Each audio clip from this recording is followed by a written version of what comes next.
South ఇండియాలోని అతి తక్కువ ధరలకి రత్నాలనందించే ఏకైక సంస్థ 6JVR. నమస్తే, నేను Keshav. Welcome to Suman TV. Andhra Pradesh రాజకీయాలు శరవేగంగా మారిపోతున్నాయి. ఎవరు ఊహించిన విధంగా అధికారంలో ఉన్నటువంటి జనసేన పార్టీ ఉమ్మడి చిత్తూరు జిల్లా పరిధిలో ఎక్కడో మారుమూల ఉన్నటువంటి పొంగనూరులో సభ పెట్టింది, సవాల్ విసిరింది. అదే తరహాలో ఇప్పుడు కొంతమంది ఎమ్మెల్యేలు టచ్లోకి వచ్చారనేటువంటి ప్రచారం జోరుగా సాగుతుంది. అది ఒకరి నుంచి మొదలై 5గురు దాకా చేరుతుంది. సో జనసేన పార్టీ మిగతా పార్టీలతో పోల్చి చూస్తే మరింత బలోపేతం అయ్యే దిశగా అడుగులు వేస్తుంది అనేటువంటి సంకేతాలు చాలా స్పష్టంగా కనిపిస్తున్నాయి.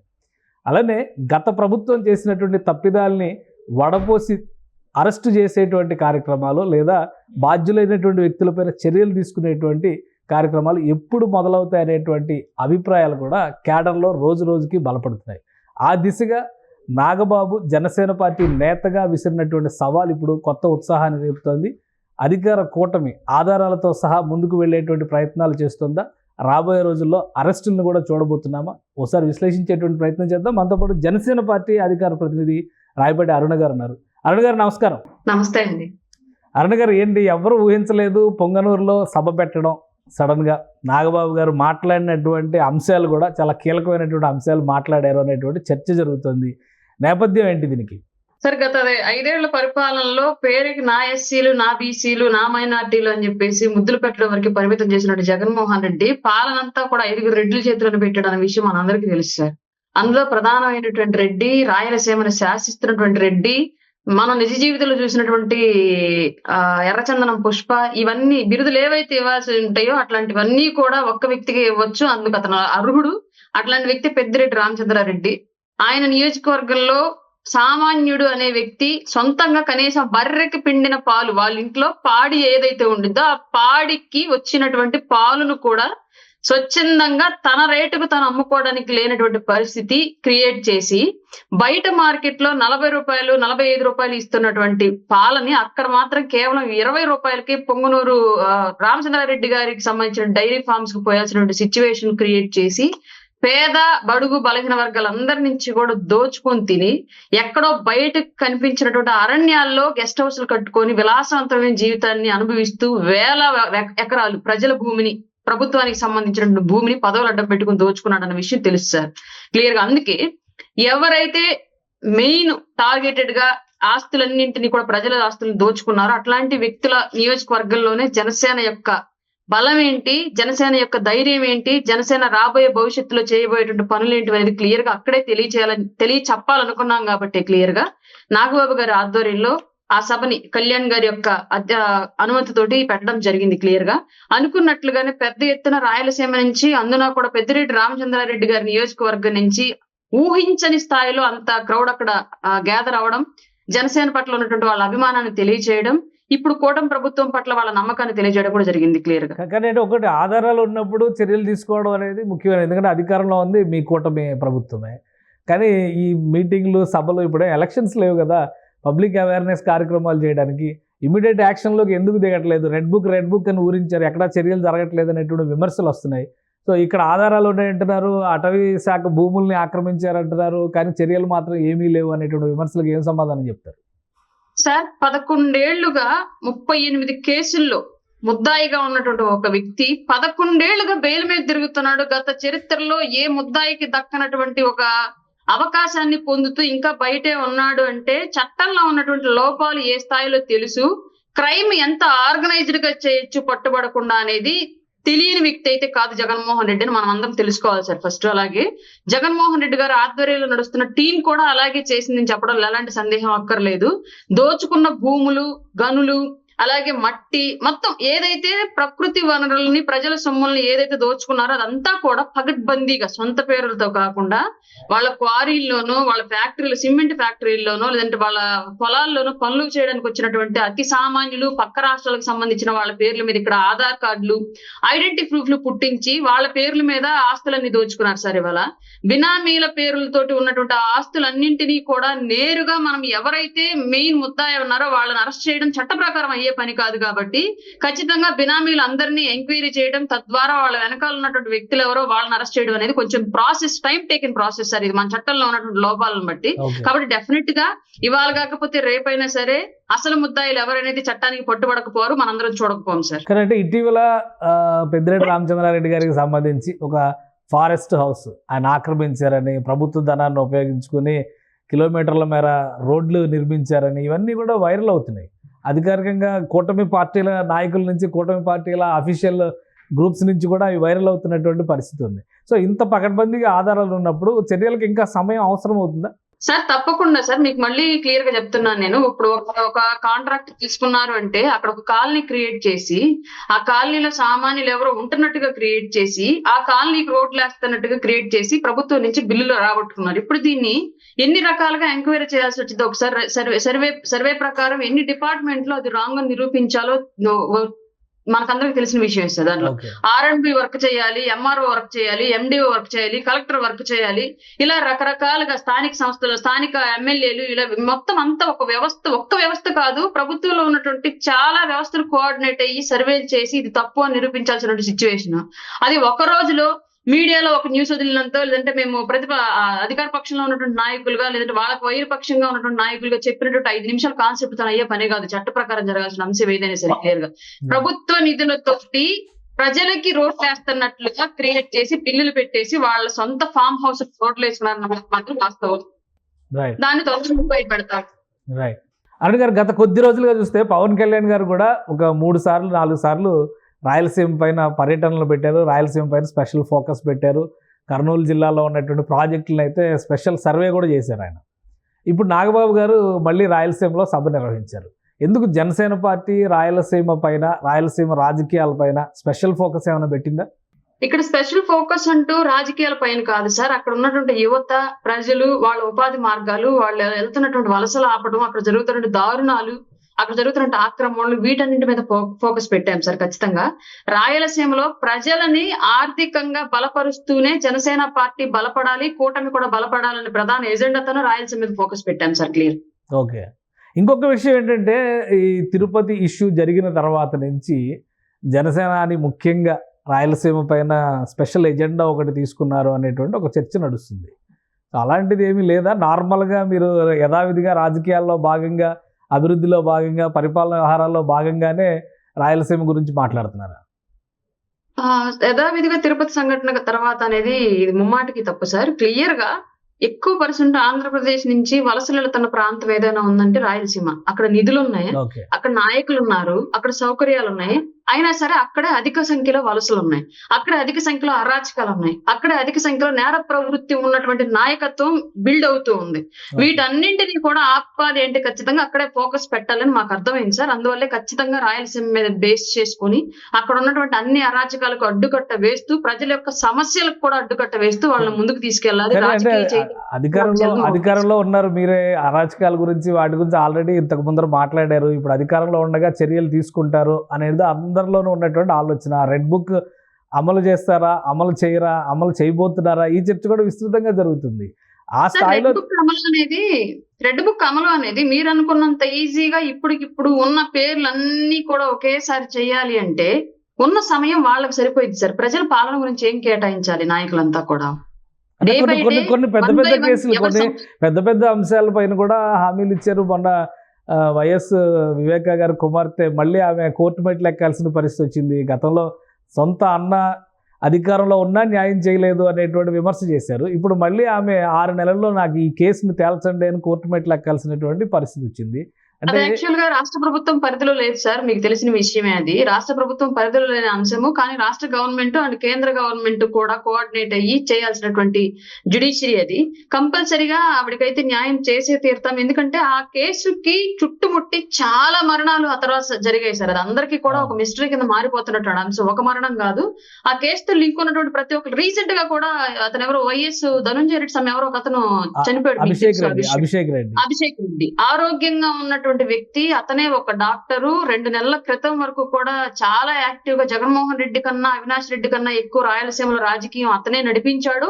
అట్లాంటి వ్యక్తి అంత అన్ఎక్స్పెక్టెడ్ గా మరణించడం అనేది కూడా మా అందరికి చాలా సందేహాలు రేపెత్తిన విషయము. బట్ దాని గురించి వైఎస్ ఫ్యామిలీ ఎక్కడ కూడా పెద్దగా స్పందించలేదు. మేము ఎన్ని క్వశ్చన్లు వేసినా చూడ మీకు తెలుసు already. YS Jaganmohan Reddy and wife and Avinash Reddy వీళ్ళెవరూ కూడా ఆ విషయం గురించి ఎక్కడ మాట్లాడలేదు. మేమంతా క్వశ్చన్ రేస్ చేసినా కూడా ఈవెన్ వాళ్ళ పార్టీ నాయకులు ఎవరు కూడా ఆ విషయాన్ని బయటకు రానివ్వకుండా క్లోజ్ చేశారు. అంటే అక్కడ ఏదో జరుగుతోంది. ఆ హత్యకి రిలేటెడ్ గా ఉన్నటువంటి మొత్తం సర్కిల్ అంతటినీ కూడా కనుమరుగు చేయాలనే ప్రయత్నాలు అయితే చేస్తూ ఉన్నారు.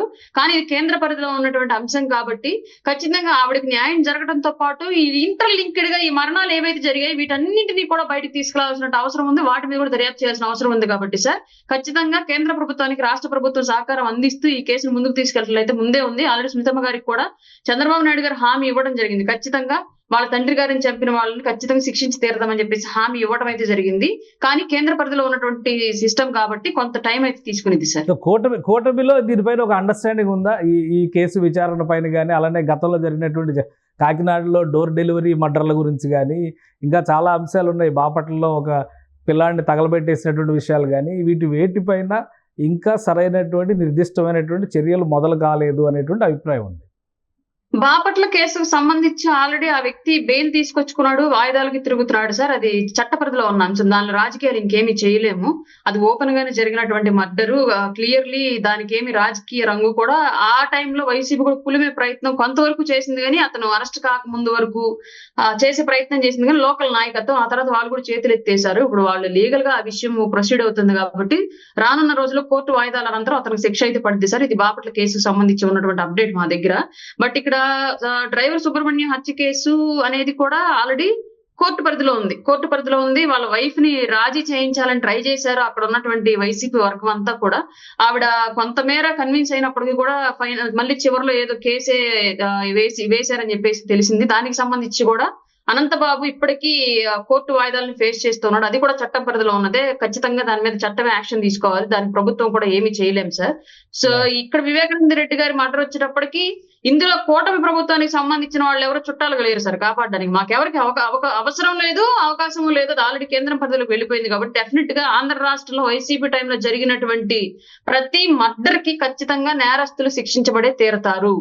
ఎవరు తప్పించుకునే ఛాన్సెస్ అయితే ఉండవు. ఎందుకంటే మేము నేరస్తులకు సహకరించి మేము నేరస్తులు అవ్వాలని అనుకోవట్లేదు. రైట్.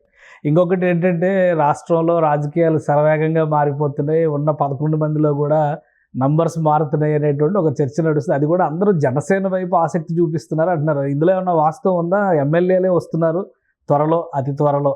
నిజమేనా ఇది? అవును సార్. ఆల్రెడీ 5గురు 6గురు టచ్ లో ఉన్నట్లుగా మాకు ఉన్నటువంటి ఇన్ఫర్మేషన్. అంటే సగం ఎల్పీ లెగిసిపోయినట్టు అవుతుంది. పాత వాళ్ళు కాకుండా కొత్తగా గెలిచిన వాళ్ళు, మొదటిసారి గెలిచిన వాళ్ళలో 5గురు 6గురు ఆల్రెడీ మా పార్టీతో టచ్ లో ఉన్నారు. బట్ వాళ్ళకి ఏదో లీగల్ గా ఆటంకాలు ఉన్నాయి, వాటిని సరి చేసుకుని తొందరలోనే జనసేన తీర్థం పుచ్చుకోబోతున్నారు అని చెప్పేసి మాకున్నటువంటి ఇన్ఫర్మేషన్ సార్. ఏం లేదు, ఇక్కడ జరిగినటువంటి మిరాకిల్ ఏంటి అంటే మేము గెలిచిన తర్వాత క్లియర్ గా పవన్ కళ్యాణ్ గారి ఆధ్వర్యంలో తీసుకున్నటువంటి శాఖలు ఏవైతే ఉన్నాయో, రహదారులు కానివ్వండి, గ్రామీణ రహదారులు కానివ్వండి, వాటర్ కానివ్వండి, పంచాయతీరాజ్ కానివ్వండి, ఇలా ప్రతి అంశం కూడా ప్రతి పల్లెల్లో ఇప్పటి వరకు ఎప్పుడు ఏ ప్రభుత్వం ఏ నాయకుడు వెళ్ళనటువంటి ఏరియాలకు కూడా ఒక రకమైనటువంటి అభివృద్ధి బాటల్ని వేసింది చెప్పడంలో ఎట్లాంటి సందేహం లేదు. కాబట్టి గ్రౌండ్ లో ఉన్నటువంటి పల్లెల నుంచి వచ్చినటువంటి క్యాడర్ వాయిస్ ఏదైతే ఉందో ఆ వాయిస్ ని నాయకులు క్యాచ్ చేశారు. కాబట్టి వైసీపీలో ఉంటే ఇంకా ఫ్యూచర్ ఉండదు.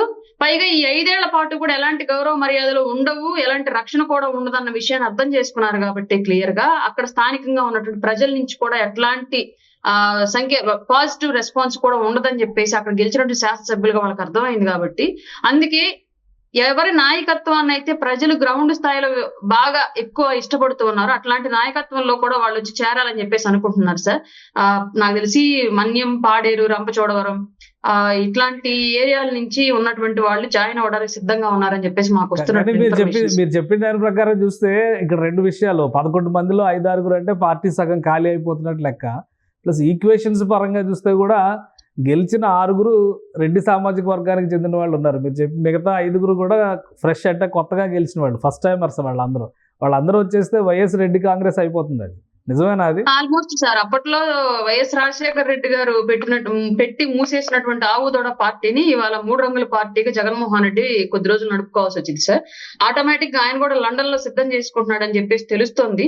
వాళ్ళ పిల్లలు కూడా ఇండియాకి వచ్చే అవసరం లేకుండా అక్కడే వాళ్ళకి అన్ని కూడా ఐడెంటిటీస్ అన్ని కూడా అక్కడే ఇచ్చే ట్రై చేస్తున్నాడని చెప్పేసి వస్తున్నటువంటి సమాచారం. దీంట్లో మరి నిజమెంత అనేది రానున్న రోజుల్లో తెలియాలి. ఆయన కూడా ఎలాగో ఏపీ వదిలేసి వెళ్ళిపోతాడు కాబట్టి ఖచ్చితంగా వైఎస్ కాంగ్రెస్ పార్టీ అనేది తొందరలో డోర్లు క్లోజ్ చేసే పార్టీ అయితే సార్. కానీ ఒక విషయం ఏంటంటే ఇప్పుడు జగన్మోహన్ రెడ్డి గారు నిజంగానే పార్టీని వదిలేసే లెక్కనైతే కనుక ఇప్పుడు జరుగుతున్నటువంటి పోరాట పరంపర పదే విమర్శలు కూటమి నాయకత్వం మీద చేస్తూ వస్తున్నారు వైసీపీ నాయకులు. నిజంగానే 5-6 ఎమ్మెల్యేలు టచ్లో ఉంటే అది ఓన్లీ జనసేన పార్టీ కేటగిరీలోకి వస్తున్నారా, లేదంటే కూటమిలో ఉన్నటువంటి పార్టీలతో సంప్రదింపుల్లో ఉన్నారా? దాని మీద ఏమైనా క్లారిటీ ఇవ్వగలరా? సార్ నాయకులు పార్టీ మారేటప్పుడు ఎప్పుడు ఏం జరిగిద్దంటే లోకల్ గా ఉన్నటువంటి క్యాడర్ ఎటువైపు ఎక్కువ మొగ్గు చూపుతున్నారు, పైగా అక్కడ ఉన్నటువంటి మిగతా పార్టీల నాయకత్వం ఎంత స్ట్రాంగ్ గా ఉంది, ఎంత వీక్ గా ఉందని ఈక్వేషన్స్ అన్ని చూసుకొని పార్టీ మారుతారు సార్. అందువల్ల టీడీపీ బలంగా ఉన్న ఏరియాస్ లో టీడీపీకి, జనసేన బలంగా ఉందనుకున్న ఏరియాస్ లో జనసేనకి వచ్చే అవకాశాలు అయితే 100% ఉంటుంటాయి. బట్ కూటమిలో ఏదో ఒక పార్టీలోకి అయితే జాయినింగ్స్ ఉంటాయి సార్. 6 వైసీపీ వేయడానికి సిద్ధంగా ఉన్నారు, కానీ లీగల్ గా కొన్ని ఆటంకాలు ఉండడం మూలంగానే దాని గురించి ప్రయత్నాలు చేసుకుంటున్నారని చెప్పేసి ఉన్న సమాచారం.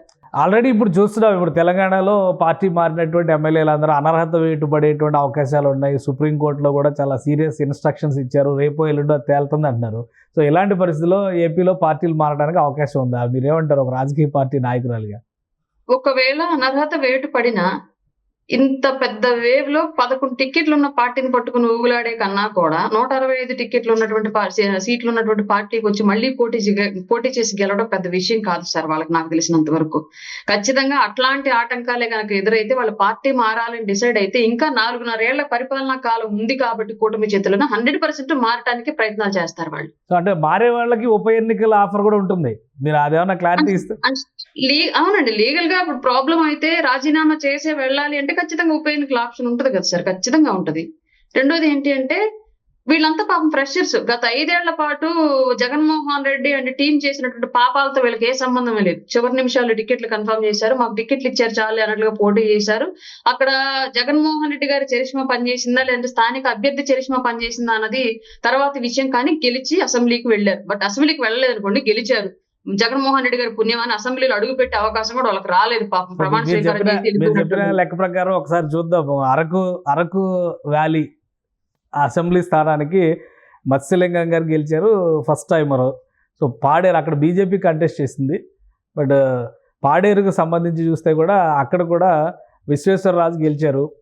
అలానే ఆయన ఇంతకు ముందర ఎమ్మెల్యేగా చేశారు, మళ్ళీ మధ్యలో గ్యాప్ వచ్చినట్టుంది. మళ్ళీ ఇప్పుడు ఎర్రగొండపాలెం తాటిపర్తి చంద్రశేఖరు, ఈయన ఫస్ట్ టైమరే. దర్శి అంటే బూచేపల్లి శివప్రసాద్ రెడ్డి గారు senior. Badvel Dasari Sudha first timer. So ఈ కేటగిరీలో చూస్తే మరొకరు కనిపిస్తున్నారు, విరూపాక్షి ఆలూరు ఎమ్మెల్యే. మిగతా అంతా కూడా అంటే అమర్నాథ్ రెడ్డి కానీ, జగన్మోహన్ రెడ్డి గారు కానీ, ద్వారకానాథ్ రెడ్డి గారు కానీ, పెద్దిరెడ్డి రామచంద్రారెడ్డి కానీ వీళ్ళ పేర్లే కనిపిస్తున్నాయి. సో గత 5 ఏళ్ల పాపాల తాలూకు వాటాలు లేని వాళ్ళందరూ కూడా వైసీపీని వీడుతున్నారు. సో వాళ్ళంతా జనసేనతో టచ్ లో ఉన్నారు. జనసేన అని కాదు సార్, కూటమి పార్టీల నాయకులతో టచ్ లో ఉన్నారు. సో ఎప్పటికల్లా ఎక్స్పెక్ట్ చేయొచ్చు ఈ మార్పు? ఎందుకంటే పదే పవన్ కళ్యాణ్ గారు కానీ, చంద్రబాబు నాయుడు గారు కానీ పార్టీ మారే వాళ్ళని ఖచ్చితంగా అసెంబ్లీ అయితే కనుక రాజీనామా చేసి ఉప ఎన్నికల ద్వారా వచ్చే విధంగా చూస్తామనేటువంటి మాటలు గతంలో చెప్పారు. తర్వాత జాయినింగ్స్ విషయంలో కూడా కొన్ని వెసులుబాట్లు ఇచ్చారు. ఈ పార్టీకి ఆ పార్టీకి అభ్యంతరాలు లేకుండా ఉంటేనే ఒక అండర్స్టాండింగ్తో ముందుకెళ్ళాలి అన్నారు.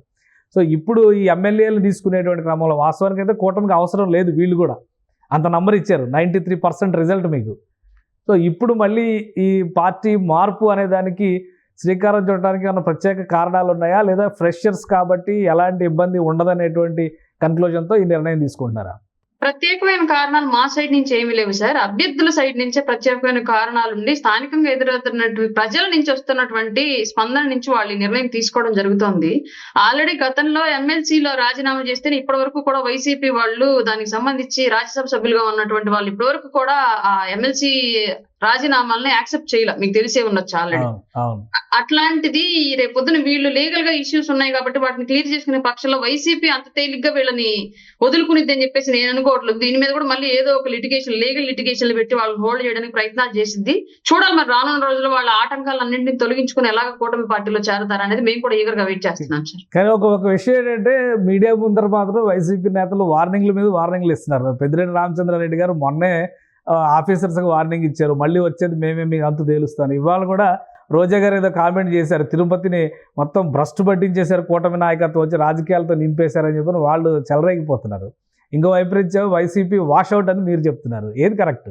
మీకే తొందరలో ఆన్సర్ వచ్చింది సార్. మేమేం కరెక్ట్ చెప్తున్నామా వాళ్ళు కరెక్ట్ చెప్తున్నారా అని చెప్పేసి అనేది ఎమ్మెల్యేలు మొత్తం అంతా కూడా జెండాలు మూసేసి మా జెండాలు కప్పుకున్న తర్వాత మీకు క్లారిటీ వస్తుంది. మొదటిది. రెండోది ఏంటంటే మేకపోతు గాంభీర్యం అంటారు సార్. ఇది గ్రౌండ్ స్థాయిలో అలాగే పై స్థాయిలో క్యాడర్ వెళ్ళిపోకుండా నిలబెట్టుకోవాలంటే ఈ మాత్రం డాంబికాలు పలకటం తప్పని పరిస్థితి వాళ్ళకి. ఇంకొక అంశం ఏంటి అంటే గెలిచిన క్యాండిడేట్లో ఒక్క పెద్దిరెడ్డి రామచంద్రారెడ్డి, అది కూడా క్లియర్ గా అతని అక్రమ ఆస్తులు ఈ విషయం బయటకు వచ్చిన తర్వాత మాత్రమే మీడియా ముందుకు వచ్చాడు.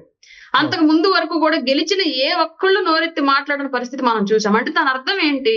ప్రజల్లో ఎట్లాంటి వ్యతిరేకత వైసీపీ పట్ల ఉంది అనేది క్లియర్ గా ఆ గెలిచినటువంటి శాసనసభ్యులకు ఒక క్లారిటీ ఉంది. ప్రభుత్వం ఇప్పుడున్నటువంటి కూటమి ప్రభుత్వం ఎలా ప్రజలను మనల్ని పొందుతూ పనిచేసుకుంటూ వెళుతోంది, తద్వారా వీళ్ళకి ఎట్లాంటి ఇబ్బంది జరుగుతోంది అనేది కూడా ఒక క్లారిటీ ఉంది. కాబట్టి వాళ్ళకు వచ్చినటువంటి క్లారిటీని బట్టి వాళ్ళు ఒక నిర్ణయం తీసుకుంటున్నారు. దీంట్లో మేమేమీ చేయట్లేదు, అంతా ఏదున్నా సరే వాళ్ళ నిర్ణయాలు వాళ్ళే తీసుకుంటున్నారు. మేం చేస్తోందల్లా కేవలం ఒకవేళ వాళ్ళు వస్తాము అంటే వాళ్ళ ఇంటెన్షన్ ఏంటి అనేది తెలుసుకొని తద్వారా మెడలో కండు వేసే ప్రయత్నం మాత్రమే మేము చేస్తాం. మా పార్టీలో ఉన్న ఎవరైనా సరే అధిష్టానాలు, అంతకు మించి వేరే ఏమీ మేము చేయట్లేదు. కానీ ఒక ఆసక్తికరమైనటువంటి మలుపు ఏంటంటే రాజ్యసభ సభ్యత్వానికి విజయసాయి రెడ్డి గారు రాజీనామా చేశారు, షర్మిల గారితో భేటీ అయ్యారు. ఏదో రాయబారం నడుస్తుంది, మొత్తం మీద అన్నా చెల్లెళ్ళ మధ్య ఒక అండర్స్టాండింగ్ కోసం అనేటువంటి చర్చ ఒకవైపు నడుస్తుంది, లేదా ఆయన జెండా ఇటు మార్చారనేటువంటి చర్చ ఇంకోవైపు నుంచి నడుస్తుంది. ఏంటి మీ అభిప్రాయం ఏంటి దీని మీద? జెండాలు కాదు, ఏమి కాదు సార్. ఫస్ట్ నుంచి వీళ్ళ ఆస్తులు, వీళ్ళ అక్రమ సంపాదన అన్నింటిలో కూడా ప్రత్యక్ష సాక్షి విజయసాయి రెడ్డి, దానికి సంబంధించి ప్రొటెక్టర్ కూడా విజయసాయి రెడ్డి. వీళ్ళకి ఎంత రావాలి, ఎంత దోచుకున్నారు, దోచుకున్న దాంట్లో ఎవరు వాటా ఎంత అనేది క్లియర్ గా తెలిసిన వ్యక్తి విజయసాయి రెడ్డి. ఆల్రెడీ ఇప్పుడు జగన్ గారికి షర్మిల గారికి మధ్యలో ఆస్తుల వివాదం జరుగుతున్న విషయం మీకు తెలుసు. ఇప్పుడు ఆయన పార్టీ రాజకీయాల నుంచి కూడా వైదొలిగాడు కాబట్టి నిన్న మొన్నటి వరకు జగన్మోహన్ రెడ్డికి ప్రొటెక్టర్ గా ఉన్నటువంటి విజయసాయి రెడ్డి ఈ రోజు షర్మిల గారి దగ్గరికి వెళ్లి ఏదో దానికి సంబంధించి ఆస్తులు పంపకాలు వాటికి సంబంధించిన లాలూచులు ఏదో మాట్లాడుకొని ఉంటాడని మేము అనుకుంటున్నాం తప్ప రాజకీయంగా వెళతాడని నేను అనుకోవట్లేదు సార్. ఎందుకంటే అంతో ఇంతో కాంగ్రెస్ కన్నా కూడా ఏపీలో వైఎస్ఆర్ కాంగ్రెస్ బలంగా ఉంది. అట్లాంటి పార్టీ నుంచి నేను పూర్తిగా రాజకీయాల నుంచి తొలగిపోతున్నాను, వ్యవసాయం చేసుకుంటాను, నేను ఇంకా బుద్ధుడిని అయిపోయాను, బోధి వృక్షం కింద కూర్చోగానే నాకు మోక్షం కలిగింది, ఆ మోక్షం దెబ్బకు నేను రాజకీయాలు వదిలేస్తున్నాను అని చెప్పినటువంటి విజయసాయి రెడ్డి మళ్ళీ షర్మిల గారి దగ్గరికి రాజకీయం గురించి మాట్లాడడానికి వెళ్ళాడు, లేదా కాంగ్రెస్ పార్టీ గురించి మాట్లాడడానికి వెళ్ళాడు అని చెప్పేసి మేమైతే అనుకోవట్లేదు సార్. ఇది క్లియర్ గా ప్రజల సొమ్మును దోచుకుతున్న అక్రమాస్తులకు సంబంధించిన పంపకాలు, దానికి సంబంధించి కేసులు, దానికి సంబంధించిన లావాదేవీల గురించి మాట్లాడుకోవచ్చు అని చెప్పేసి మేము అనుకుంటున్నాం. కానీ కేవలం విజయసాయి రెడ్డి గారు రాజీనామా మాత్రమే చేశారు, ఆయన కుమార్తె రాజకీయాల్లోకి రాబోతున్నారని, తెర వెనక నుంచి మంత్రాంగం మొత్తం ఆయన మళ్ళీ నడిపిస్తాడని ఇలాంటి చర్చలు కూడా జరుగుతున్నాయి, కాదంటారా?